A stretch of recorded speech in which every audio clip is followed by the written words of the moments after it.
मला माझं पोर हवंय ग, मी नाही राहू शकणार त्याच्याशी. काय झालं जरा नीट सांगशील का? तुझ्या समोर मामन दादा म्हणले ना माझ्याशी बोलायचंय त्यांना म्हणून.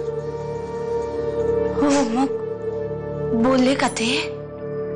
बोलले ना, पण ते जे बोलले ते मी नाही होऊन देणार.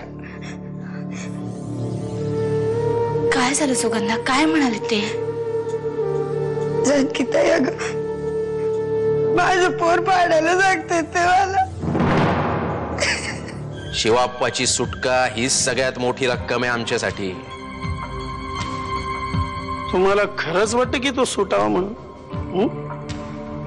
काय आता त्यांचं वय झालंय, त्याला राहू दे ना जेलमध्ये. तुम्ही जंगलावर राज्य करा. नाही म्हणजे कसं, तुम्हालाही बरं आणि आम्हालाही. काय तुझ्या वडिलांना शब्द दिला होता मी, तुझी काळजी घे. आज तुला एक शब्द देतो, तुझ्या वडिलांना सोडवण्याची जबाबदारी माझी आहे. नंदिनी काय म्हणाला? नाही काही नाही. मला विचार करायला थोडा वेळ हवाय, कारण हे वाटतं तितकं सोपं नाहीये. मला वाटलं होतं तू तरी समजून घेशील मला, पण आता तूच असं बोलायला लागल्यावर मी कुणाकडे जाऊन माझं गाणं मांडायचं. सुगंधा तू जरा शांत हो. कशी शांत हो ग जानकीताई? हे पोर मला पाहिजे. मोठं झाल्यावर तोच माझा आधार आहे. माझा आधारच काढून गेला निघाली ती माणसं, आणि आता तू पण त्यांच्यासारखंच बोलते. कुठं जाऊ मी आता? सुगंधा रडू नकोस, तुला कुठेही जायची गरज नाहीये.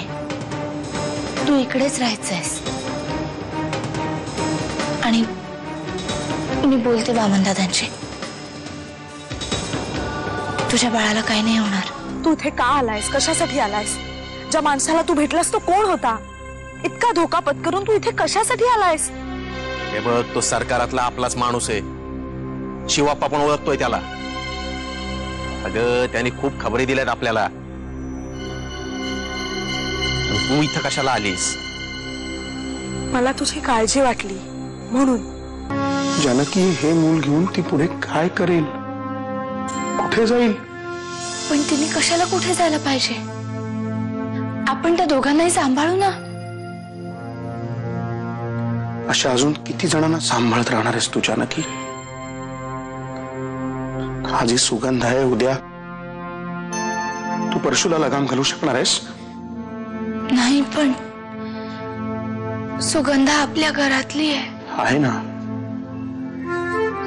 पण आता तू जो विचार करतेस तो पूर्णपणे भावनिक करतेस, आणि आता ह्या क्षणाला तरी आपल्याला प्रॅक्टिकल विचार करण्याची गरज आहे. आता तुम्हीच सांगा तिला. अगं कामही महत्वाचीच असतात, पण स्वतःला जपायला नको का?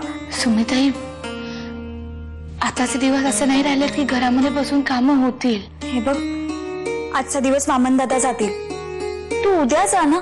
अगं खरं सुमित्रा म्हणते ते बरोबर आहे.